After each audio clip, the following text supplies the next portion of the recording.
Welcome back to the Fantasy Grimoire podcast. And today we have the fantastic Evelyn Ward with us. Thank you so much. It's wonderful to be here today. Well, Evelyn, we actually have a little bit of I almost want to say a different connection. We actually don't know each other at all. This is kind of like a blind date. It's wonderful. I love it. Yeah. So I have to kind of give her a bit of a shout out. Jessica's Book Life, I think that was her correct handle. We're friends. She's in Amsterdam here with me, and she was raving about your book to me, and she would not stop. And she's like, you need to read this. And then when she heard I had the podcast, she was like, you need her on this podcast now. And I have never seen her feel so strongly about a subject before. So I was like, I'm just going to put myself out there and see what happens. And now here we are. And now here I am. I believe this is your first podcast. What is. got you to agree to join? Okay, so Jessica did reach out to me and say, hey, my friend has this podcast. Would you be interested in it? And you're an author, so you know that kind of in the back of every author's head, listeners might not know this, but every author does. In the back of your head, there's this list of I made it moments where it's I sold X number of books in a month. I did a signing. And one of mine, I'm not even kidding, one of mine has always been to be on a podcast. So yes, so you are helping me check off one of my I made it author moments. The amazing thing about being an indie author is that you can be kind of niche, and that makes it extra hard when you want to go out and be, on a podcast or have a meet and greet. Is a lot of these indie authors have so much control, but their audience might be relatively small compared to someone who writes in the romantasy space or someone who writes in epic fantasy. It's so making sure that those voices get out there and maybe reach the people that they're supposed to reach. That's so important. And oh my God, and finding your reader is sometimes one of the hardest things to do. I mean, I've been doing this, I would say, for a good amount of time, but even I'm like, can someone just tell me the secret formula to get this right? Yeah. And it just, I don't know, I think it sometimes makes me feel a little bit more normal and human to hear that other authors have the same struggles as me, and hey, we're in this together, let's have each other's back. And I was actually just chatting to another author this morning, so she's also urban like me, she's not romantasy, and she's like, I want to recommend some romantasy indie authors for the space. Give me 3 people. That's the kind of vibes that we need to have, having each other's back in this space. Yeah, absolutely. But now I do have to ask, there are actually 2 of you behind the Evelyn Ward name. Okay. There are. So I am absolutely fascinated by this because I can barely write a book on my own. Now you go and introduce another person into that mix. So that for me is skill on another level. So I do have to ask, where did this, hey, let's get together and write a book kind of story, no pun intended, originate from? Yeah, I wish it were a more epic story, but what happened is, like a bunch of readers about 5-ish years ago, my friend started really getting into romantasy and started reading, ACOTAR and a few of the other bigger names.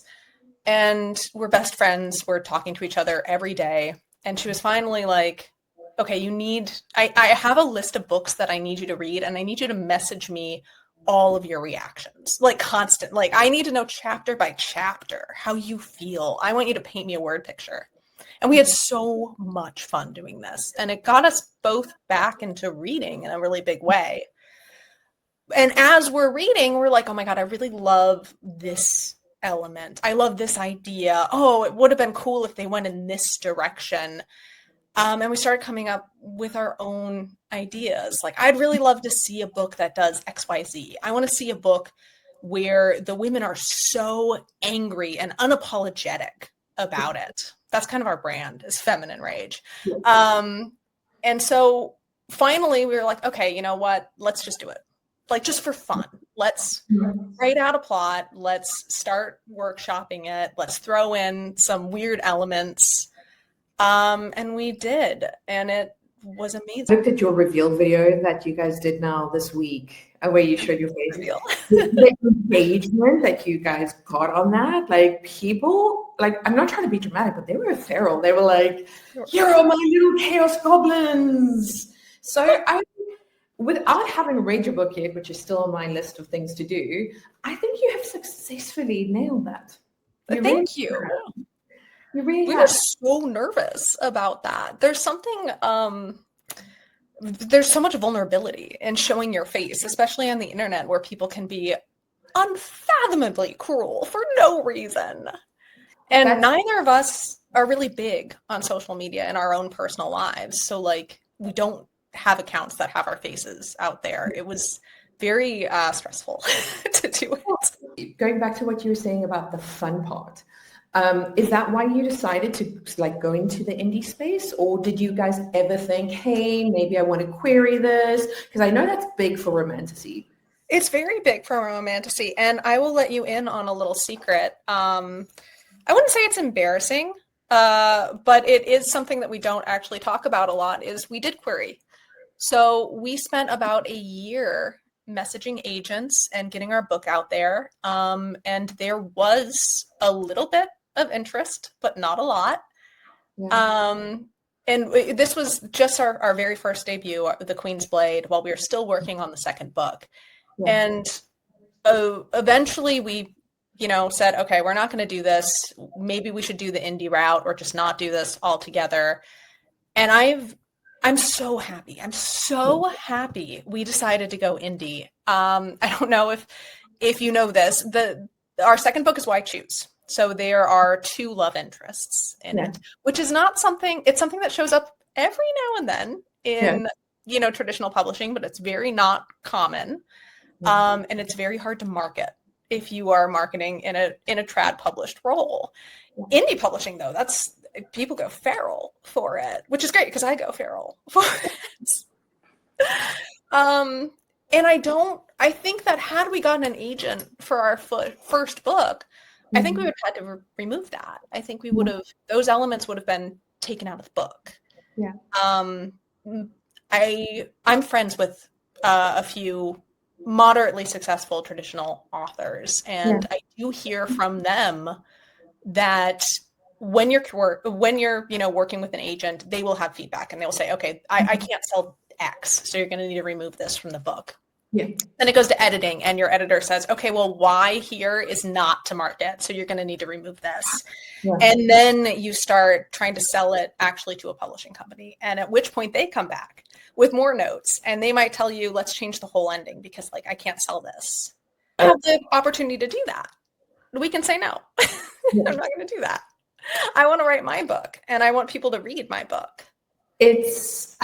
I think, and this is also something that I've really had to reflect on a lot, where one of my friends actually asked me, they were like, if you got offered a traditional deal tomorrow, would you take it? I said, not a chance. And that's not me knocking the people that are going traditional. If that works for you, happy, go for it. You live your best life. I just know that for me, the creative freedom that I get with my stories, and I don't know if you can relate to this, but every single one of my endings that I planned ended up being completely different because the characters took over. Imagine if someone took that away from me. Yeah.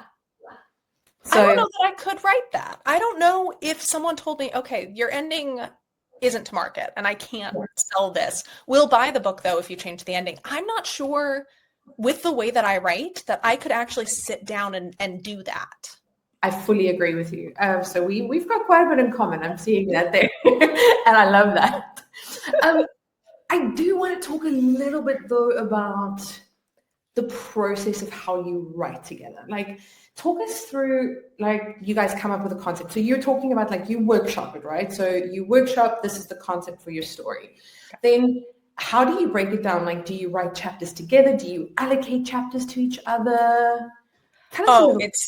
It depends book by book. So we just finished put the absolute finishing touches. It's going to edit our third book together, but we have 10 works in progress right now that we're working on. And it does change book to book, but how it normally works is one of us comes up with an idea. And literally this could be start to finish. Here's the full plot of a book. It could literally be a sentence. It could be a single scene. One of us comes up with something and we say, you know, add it to the notes, because we have like a big note file, like add that one to the notes. And then we start to flesh it out. And normally the person that came up with the idea will add a few elements, will, you know, explain, okay, here's a summary of where I'm going, send it to my co-author, or she sends it to me. And we start to flesh it out. Typically, we don't do chapter by chapter. Someone will write like the very basic rough draft of a chapter, and the other person goes in and fleshes it out, or vice versa. So thank you, Google Docs, by the way. Huge shout out to Google Docs. Sponsor me. You know, give me $1 million. I would love that. But this would not be possible without the constant ability to react in real time when someone is writing. It's amazing. My editor and I, we have a bit of I always want to say a non-traditional relationship. So as you know, like in a traditional editing sense, you do kind of like a handoff, and then once you hand off, like you don't touch it. Yep. Not us. We work on it at the same time. Love that. And it is so funny because sometimes like the reactions that we have with each other, and then we see a comment and then we start voice noting each other, like it is the best process ever. Like it is mind-blowing. So like I'm totally with you on the Google Docs thing. Like I don't write my initial like story in Google Docs, but I put it in Google Docs for formatting and for my edits and all of that. So helpful. So helpful. Sometimes you just need to know, like, okay, I have this line, right?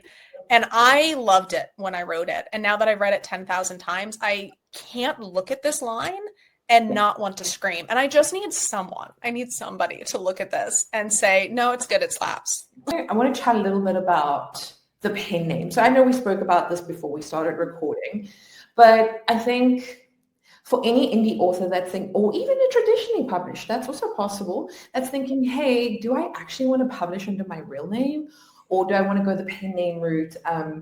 Do you want to chat us through a little bit of your reasons about why you've decided to go the pen name route?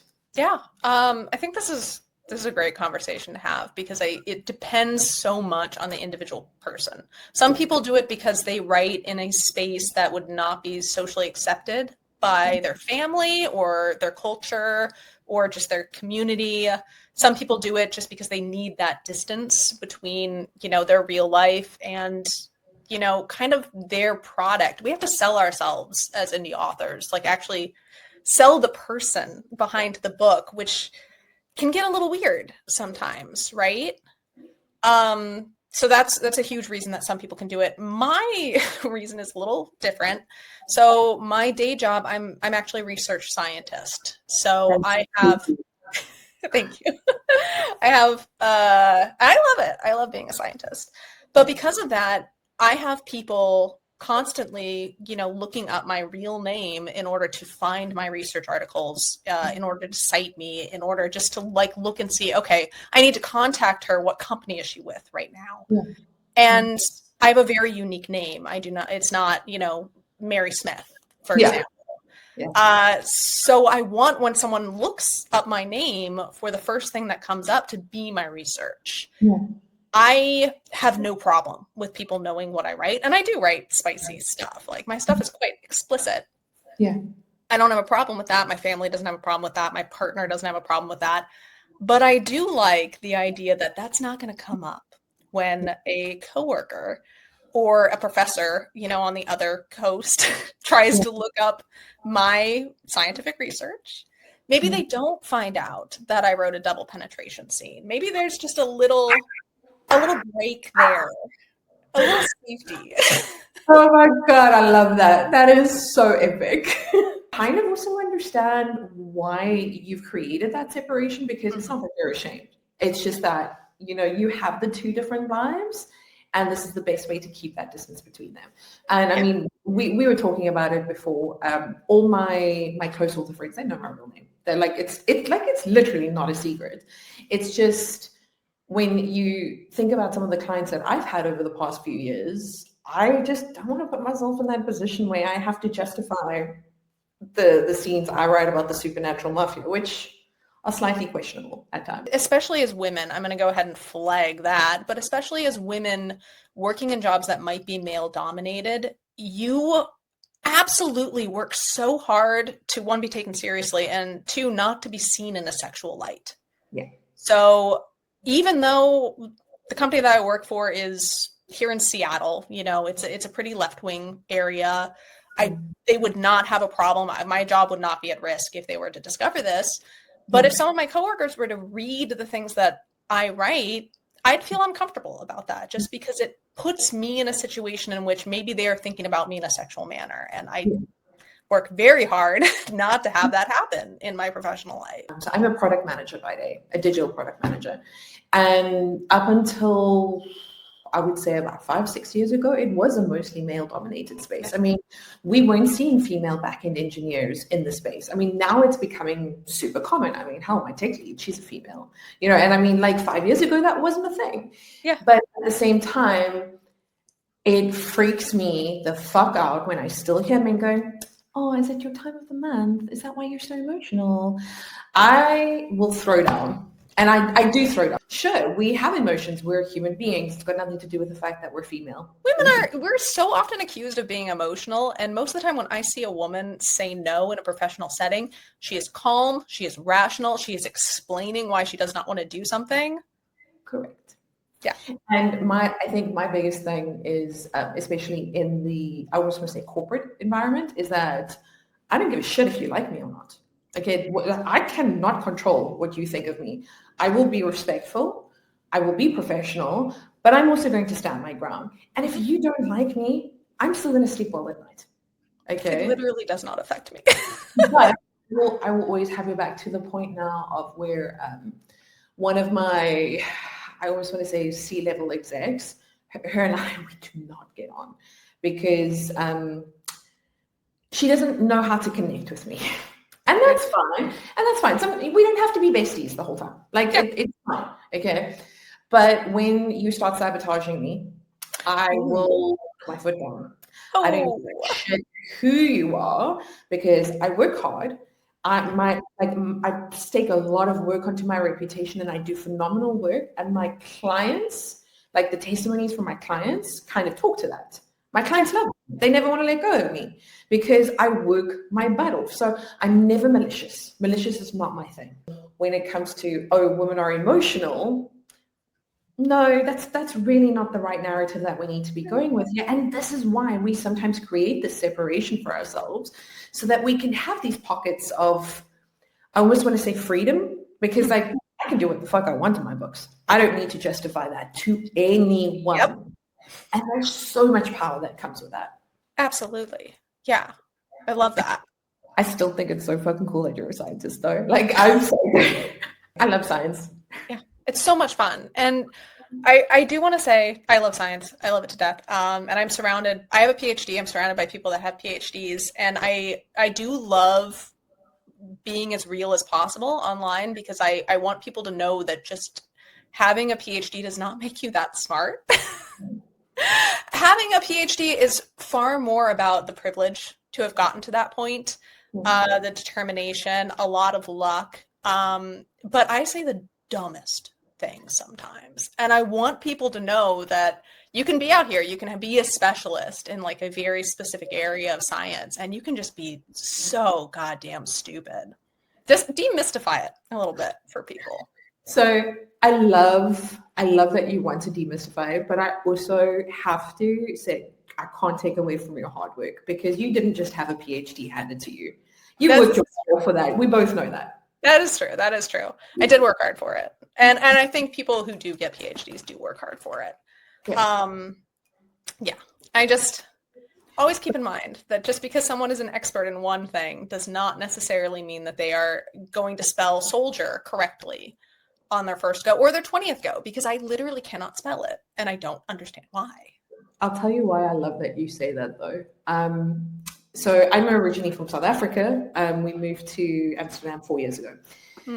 And I mean, my mom was practically a single mom. And listen, if I had said to her I wanted to go to college or university, she would have done what a single mom does. They make magic happen.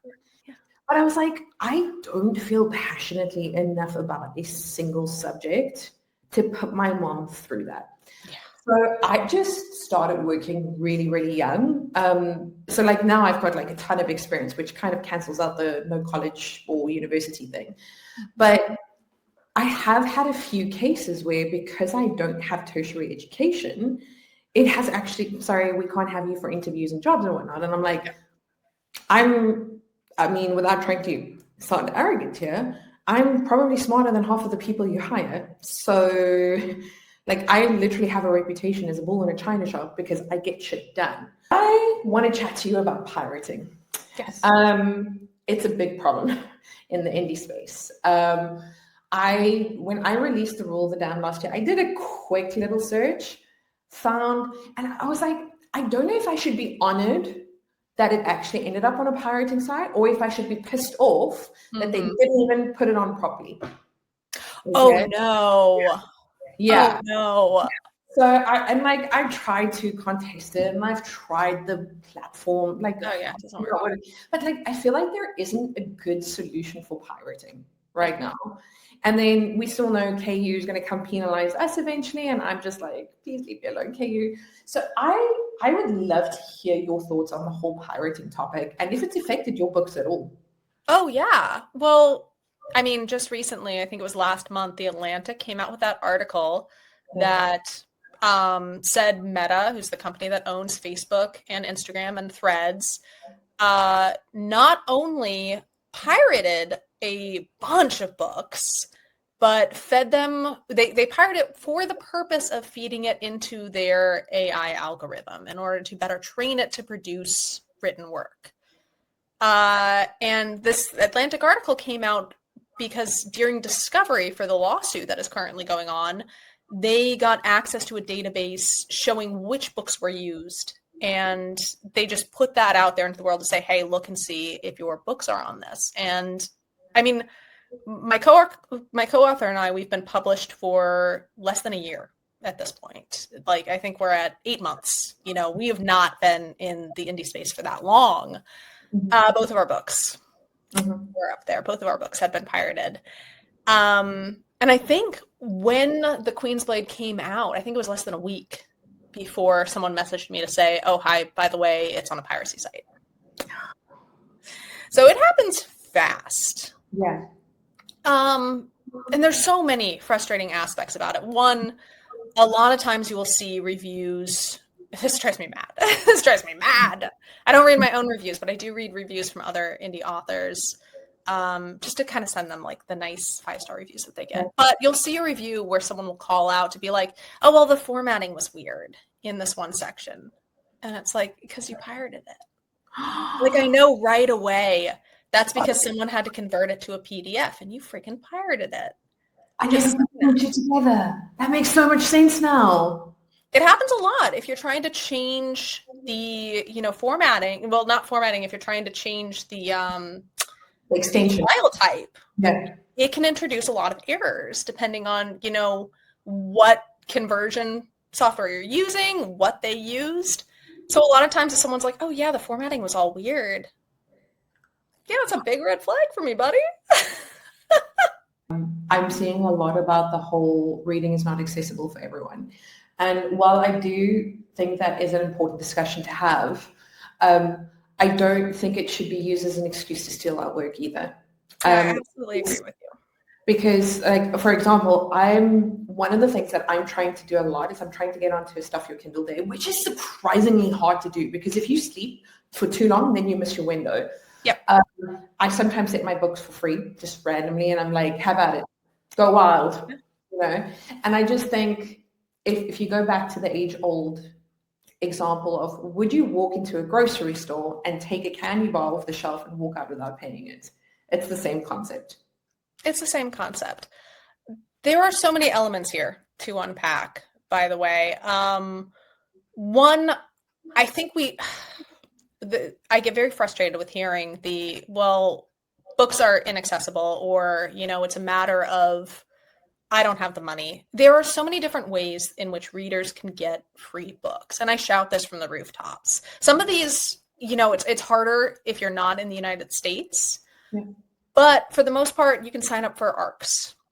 every author that you know is going to be doing advanced reader copies, and those are free. You might not be able to get the big name ones that are in NetGalley, but there's always going to be an indie author out there begging someone for free to read their book. There you go. Libraries, again, this might be one that is not available to everyone outside of the United States. But here in the United States, we have access to Libby and Hoopla, which are huge databases. A lot of other countries do as well. It's just not available completely worldwide. Free books. And these are books that authors did get paid for. So we got money to put our books into Libby or Hoopla, and you can just read that for free. Yeah. And then stuff your Kindle days. There are so many. And there are always authors that are trying to entice you to read their back catalog by giving you a free book. Yeah. So there are all of these options available. And for people that are ignoring that and deciding instead to pirate, it's essentially saying that you believe that you deserve to have access to our art for free. And I take offense at that. I take offense at that not just for myself and my co-author, but for every author out there who put their blood, sweat, and tears into these books to have people just steal it. And it's very easy to justify, to say, okay, well, I'm just one person reading, and that maybe takes like a couple of bucks away from an author. But it's never one person.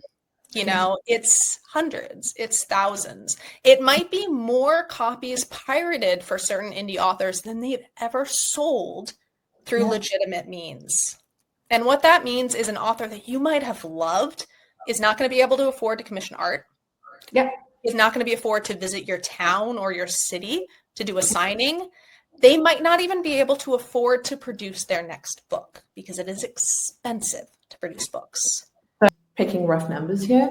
So if I look at my last cover that I paid for, I'm not going to give the exact number, but I will tell you it was over $300. Okay. Yeah. And I was actually surprised. I thought it was going to be more. Okay. My editing bill is massive. Okay. Because I do dev edits and I do copy edits as well.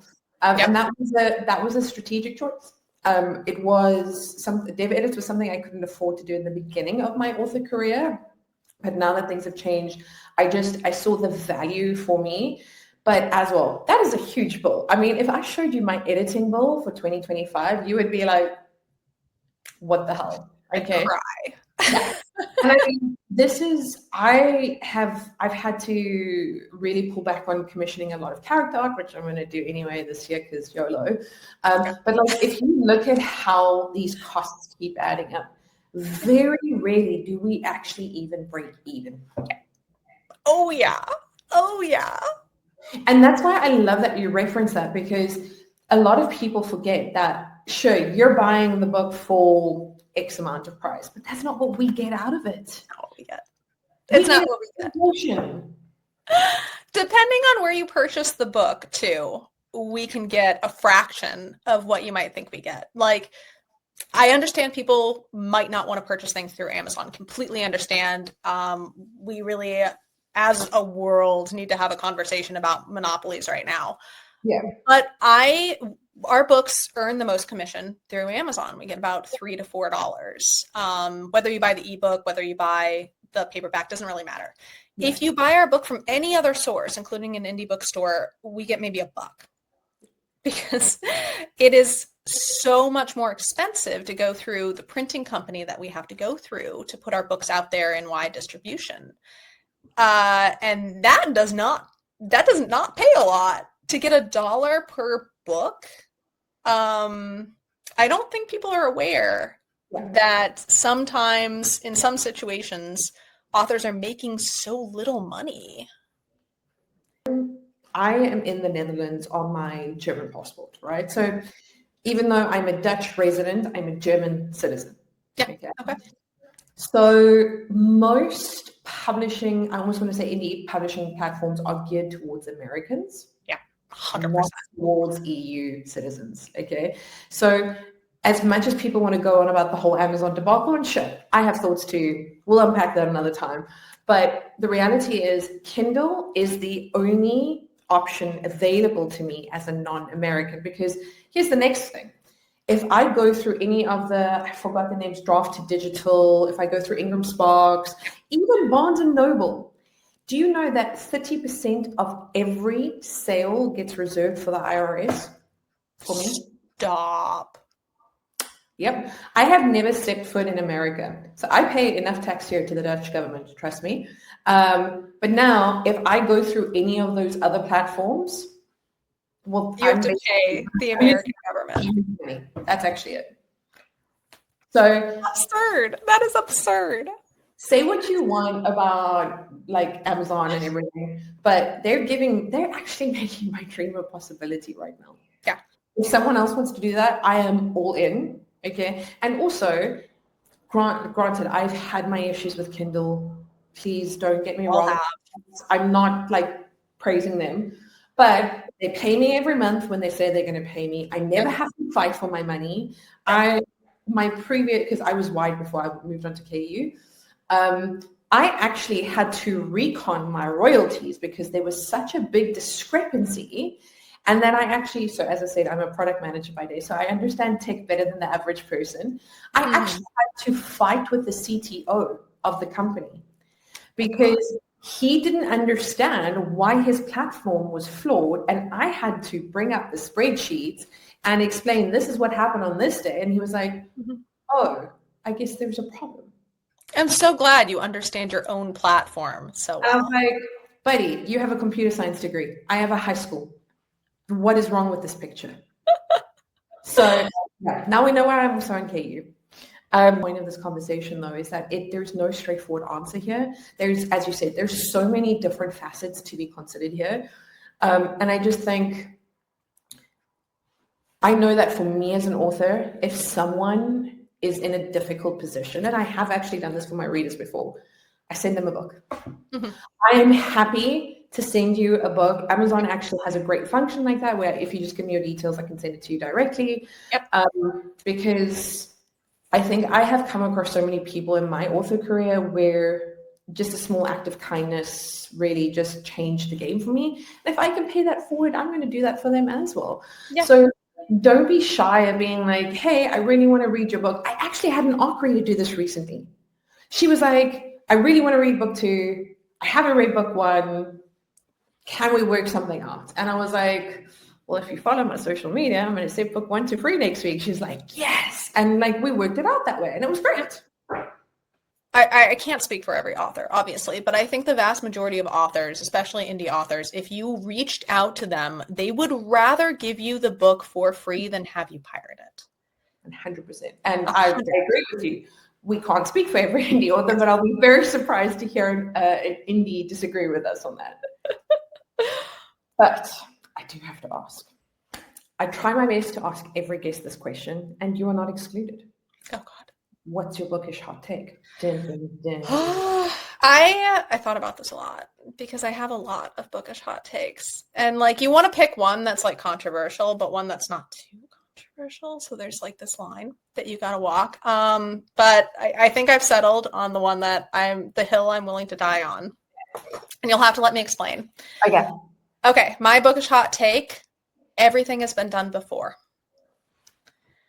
So we see a lot in bookish spaces where you read a particular book. It's really formative for you. Let's say, I'm going to call out Sarah J. Maas here, but no shade at all. I'm just saying you read Sarah J. Maas's entire work. You love it. You loved the elements in it. And you start branching out and you read a little bit more fantasy.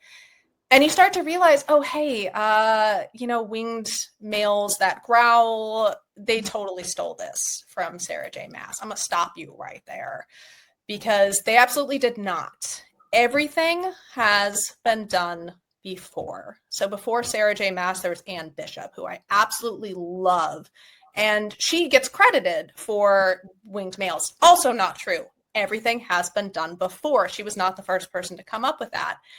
And it doesn't matter what the element is. It doesn't matter if it's a trope. I'm a sucker. I'm a sucker for the one bed trope. Absolutely love it. It has been done before. Here's the important part, though. It has not been done by every author. Yeah. And that's what matters. Every single person that writes One Bed, they're coming at it from a unique perspective because they are an individual that has their own take on life. Every single person that writes A Winged Male Who Growls, they are coming at it from a unique perspective. Everything has been done before, but it will never be done the same way twice. And that's magical. That's what makes reading such an amazing experience. And this is something that I've seen come up a lot in the indie space this year, is that, oh, I'm tired of the same recycled plots, blah, blah, blah, blah. And I actually just recorded with a guest recently. Sim the Mad Scribe, I don't know if you follow him, he's hilarious, you totally should. He's an urban fantasy author like me, and he said something so insightful. ACOTAR was the gateway for most of us to get back into fantasy. And I was like, holy shit, he's right. Okay, so like we want to give SJM shit and whatever and blah blah blah, but the reality is most of us wouldn't be sitting here without her work. Okay, so whether we've had enough of shadow daddies or whatnot, I'm starting to see shadow mommies now, and I do love that gender flip. Please enjoy our book then. Because we have a shadow mommy. I'm a sucker for a good gender flip. I mean, my Dracula is a female, by the way, just FYI. So I think that's so insightful, because if I also look at some of the concepts that I play within my story, 100% none of it's original. Do I spin on it? 100% yes. Some of those plot twists that I have in my story, you'll never see coming. I've actually only had one person get close to figuring it out before the end, and that was another author who's another urban fantasy author, Al Kaylee. If you're listening, shout out to you. But like, that was my originality. So even though the concept of a supernatural mafia is not a new one, I put my spin on it. So I love that. I think that's a beautiful hot take. I was expecting way more. So, let's talk about feminine rage, and this is a relatively new concept to me, believe it or not. So let's call me a newbie, okay? Sure. And you say that feminine rage is your brand, and it's very much what you write about. Again, I feel like there's a story here that you need to be telling us about. Do you want to share with us? I could spend the rest of our time sharing 100 different stories. I think that every woman right now, you could sit down and say, give me an example of something that sent you into a feminine rage, or something that grew the feminine rage inside of you. And off the top of her head, she could come up with 10 examples without even trying. Being a woman, a lot of times, is a death by 1,000 cuts. It's being belittled. It is being talked over. It is being made to feel like you need to be the adult in the room when you're 12 years old, you know? So it's not a single story. It's a lifetime of being angry and finally deciding that it's okay. So our brand isn't so much feminine rage, because a lot of people do feminine rage, and I love feminine rage. But I want people to be okay with feminine rage. I want women who read our books to say, this is not something that should be punished. Maybe this is something that should be embraced. Maybe it's okay that I'm furious all the fucking time. And dig into that a little bit more. Not correct it, not try to get past it, not have a love interest that solves that or like soothes them until they're the calm feminine character. No, maybe you have a love interest who hands you the fucking match so you can light it all on fire. Like, that's the sort of shit I want to write. I might be a bit of a weirdo for saying this, but fuck, that was beautiful. Thank you. I'm a grown-ass woman, but I was like, she sees me, she gets me. It's important. Rage is, it's when women are angry, we are seen as a problem. Yeah. And it is pushed down in all of us. Yeah. Fuck that. Let's be mad. Let's scream a little bit. Well, here's the thing, right? And this is also why writing is so important to me. Like, I mean, I'm sure you've gathered, I have a big mouth. And I get called difficult. First of all, fuck you. I am not difficult. I have a mouth and I have a brain, and I'm calling you out on your bullshit. Absolutely. I am never unfair, And as I said earlier, I'm never malicious. I do my perception of the right thing, because obviously everyone has different perceptions of what right and wrong is. Yes. And I'm totally pulling a Taylor Swift here, but like, you don't get to call me a bitch because I've now called you out on something and you go stop being bitchy. Would you say that to a man? No, you wouldn't. No. So sit back down, son. How do I explain this now? Get to a point where I get tired of fighting. Okay, sometimes I'll be like, okay, cool, fine, whatever, just say whatever the fuck you want. Like, I'm done now. Mm-hmm. But like, I cannot be the only person that is in that position. And just to hear you say that, it just, I don't know, it just healed. Like, it was a beautiful moment. It was a really beautiful affirming, moment. isn't it? To know that other women are angry too. On that note, though, what's an underrated fantasy book that you believe deserves way more hype than it's getting? Oh my gosh. Can I give 2? You can give 3 if possible? you Okay. I will absolutely say, for fans of epic fantasy, and especially, I think it's more epic romantasy, Golden Queen by R.R. Elkins. haven't heard of it. It is a newer indie book. The second book is coming out, I think, in July. Don't quote me on that because I'm really bad at remembering things. But I would absolutely recommend that. It is a very sweet love story. I think it's going to be a trilogy. But yes, Golden Queen, R. Elkins. I literally just finished a really cute, again, these are both romantasies, I'm sorry. I just finished a really cute indie romantasy called Cinnamon Rolls and Villainy. And it has, for anyone who's looking for more rep, just like disability representation, LGBTQ representation, trans characters, bi characters, like the works. This book was amazing. This book was like eating a cookie right out of the oven. Like, every character that is introduced, if the main character does not know them, they're introduced with they, them pronouns until they actually give their own pronouns, which I'd never seen before in a book, and it was so well done. So Cinnamon Rolls and Villainy. I think the author is Shantae Campbell. Yeah. But total shout out to them. I loved this book. The Queen's Blade, book 1 in your trilogy. If you had to sum this up in one sentence, what the book is about, and maybe who's it perfect for? Fans of like the comps or anything like that, how would you sell it to us? Well, we actually say in our content warning that this is a story of blood and sex and rage. And if that interests you, welcome.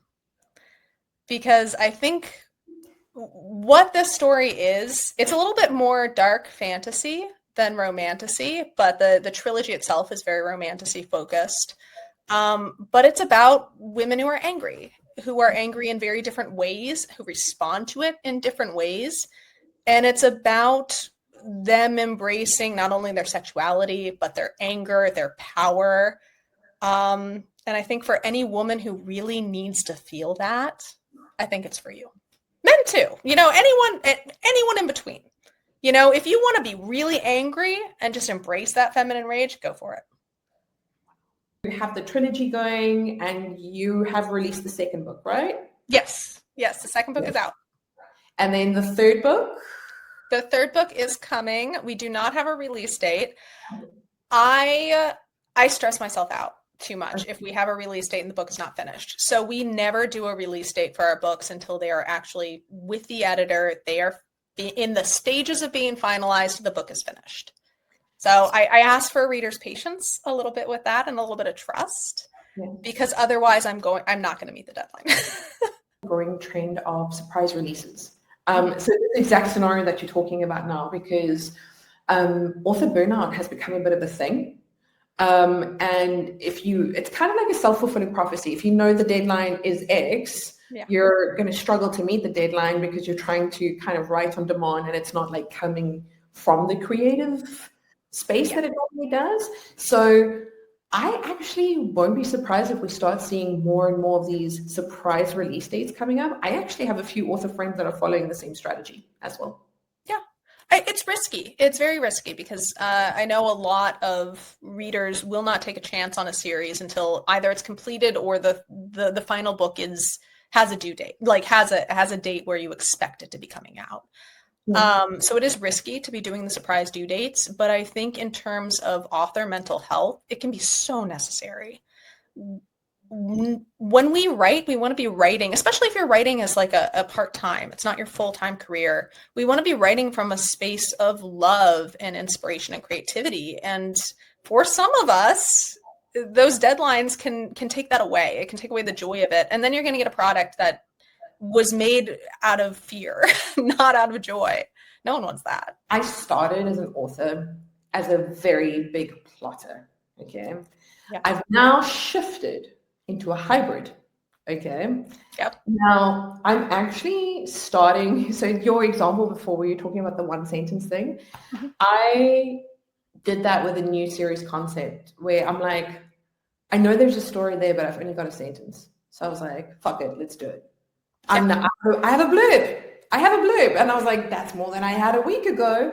And that's the thing, is that when you embrace like how the creativity changes and you don't try and force yourself into those boxes, like these really fucking incredible things happen. But I do have another question for you. What is your most and least favorite part of being an author? Oh my gosh, so I think my favorite part is the community. So prior to publishing, I was not in bookish spaces. Like I know a lot of people come to being an author having already, been a bookstagrammer or spent a lot of time in reader or author spaces. I did not. I read a lot, but I was not online involved in any of these communities. So finding out that there is this huge supportive network, not only of authors, but of readers, has been incredible. Oh my gosh. I love talking to readers. I love talking to other authors. I love this supportive community that people have built that I've just kind of like squeezed myself into. It's been amazing. So I'd say that's absolutely my favorite part. Least favorite part, I'm going to get a little real here, and I really want any potential authors, anyone who's thinking about writing their own book, to really think about this. My least favorite part of being an author is you do not get immediate feedback. And sometimes you need to struggle through. I think this gets so many authors before they even finish their very first book. They write a chapter and they want to know if it's good. They want feedback. They'll go onto, Facebook groups and they'll ask for someone to beta read. Yeah. You are not going to get immediate feedback, and it's okay. You just have to keep trusting that you can do this. Finish the book, edit it. Oh God, you're going to want someone to read it as soon as you finish it. Don't do that. Don't do that. You're going to go back, read it again, edit it, make some changes. And eventually, I'm so sorry, eventually someone's going to read it and they're going to give you feedback. But you have to just hold out until then, and it sucks. Yeah. So even working with a co-author who we give each other feedback, it becomes kind of our baby, and you can't be objective when it's your work, even when it's with another person. And we both struggle because we want to know that it's good. We want a pat on the back. We want a cookie. But you got to wait. I mean, now I have bases that I can lean on. I mean, it took me a while to build that up. But I very much give them the instruction, I need you to rip it apart. Go ahead. Like I need you. And I was like, sure, of course, as you said, I want the cookie. I want the pat on the back. Everyone wants it. I mean, hell, I'm a human being. But I was like, for me to turn this into the best version of the manuscript that it can become, we're not going to play with sunshine and roses. I was like, go to town. I need you to hurt me.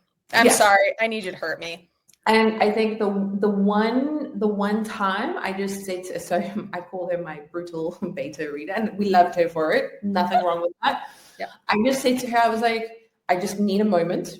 Just give me a moment. I just need to sit with that because it's hard to hear. Like, it is hard to hear. And I was like, but once I've sat with that, let's get going then. Yeah. You know? And what was really encouraging about that whole process is that once I had addressed the feedback, she was like, yes, she was like, that's what I'm talking about. I was like, okay, now I'm happy. That's so thrilling to get the feedback that, yeah, you did it. I raised the goalpost for you and you met and exceeded that. That is amazing. That feels so good. But that's where have you ever heard the saying, writing your next book sells your first one or your previous one? It's the same kind of concept where Jordan that I was talking about earlier, I had a little bit of, let's say, imposter syndrome. Let's go with that. For my first series, because I had no fucking idea what I was doing. Like, who does? Okay. Who does? I don't. And she said something really insightful to me, is that if you look at Karina Hill, so she's a really successful hybrid author. The way I understand it, she got started in the indie space. She reminds me a lot of your type of work, because she also writes the very dark, very pushes the line kind of thing. I read her book Grave Matter this year. Fucking phenomenal. Okay. Like, plot twist, I was like, oh, where did that come from? And it wasn't a fantasy. So she writes outside of fantasy as well. Like, she's a multi-genre author. Mm-hmm. And get this, she has a backlist of 80 books. 80. She's been writing for 12 years. Oh my God. And she was saying in her social media once that, so she has ADHD, and she was saying that the beauty of it is that she never runs out of book ideas. Okay. I was like, wow, that's a way to look at it. But the example there is that if you look at her first book versus her current book, there's a very big difference between the author she started as versus the author she's grown into today. Mm-hmm. And the insight there that Jordan shared with me was, if you're not growing in your books, what are you even doing? Yeah. That was how I responded to that, because it's kind of like you want to go in with this perfect kind of first draft, which doesn't exist. I look back now, and I mean, we only have 2 books published, and we've only finished a third, but there are things I would change. And I think every author feels that way, because you're constantly growing. They're not big things. Yeah. But you would make changes, because who you were when you wrote that book, even if it was a year ago, 2 years ago, 3 years ago, you've grown since then as an author. My Supernatural Mafia series, kind of like my soul series, that was the series that I needed to get to. So I needed to write the first 2 to get to that one. Mm-hmm. Would I do things differently in the first 2 series now? Yes, to your point, I totally would. But that's in my past. I would never have gotten to this point where I am super happy with the direction I'm going in if I hadn't written those 2 the way I did. Yeah. So it's kind of like closure, I guess. I get that, yeah. Now, I am definitely doing things differently in future, though. That is something I can still control. But as we start looking at wrapping up, I want to ask, what can we expect to see next from you in your author journey? You have your 3rd book coming out. You are starting to show your face more on social media and get more out there. Tell us what you have got in the pipeline for us. Oh my gosh. Yeah. I'm going to get in trouble for my co-author for revealing too much. But I will say we have the first book in our Dark Mafia Reverse Harem series that is coming up. That will be released. This has not been announced, but it might be announced by the time this comes out. August 29th. That is coming out. It is called Dangerous Men by Evelyn Ward. We are so excited for this series. It is dark. It is smutty. It is full of feminine rage.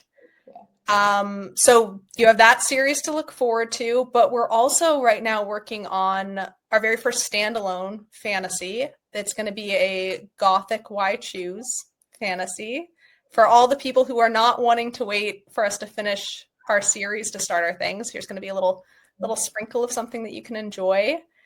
God, we have so many works in progress right now. Oh, I love that. That is, and you know what?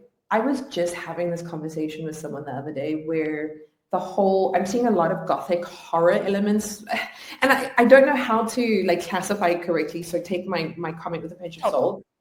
And I'm dying for someone to do it properly. And I feel like it kind of might be you guys. Oh God, that's so much pressure. We'll see. It's in the works right now. And again, like I want to I know some people who are much more in line with Gothic as like their brand, and I really want to reach out to them first and be like, is this actually Gothic? And is what I'm writing actually like what I think it is? Because there can be some misunderstandings about what technically classifies a book into this genre versus this genre, and you never want to be the author that's making the mistake of trying to market your book as one genre when it's not. So I'm gonna have fun figuring that out. What did we just write? Yeah. What is it? It's so true. I've actually seen it for the romantasy genre specifically. I know people get very upset about classifications there. Yes.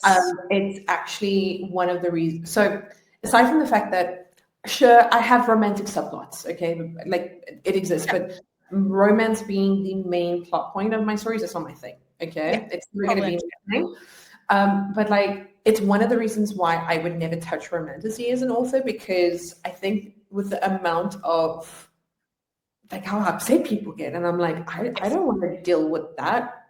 So may the odds be ever in your favor figuring that one out. Yeah, we've actually, if I can talk a little bit about that. Of course you can.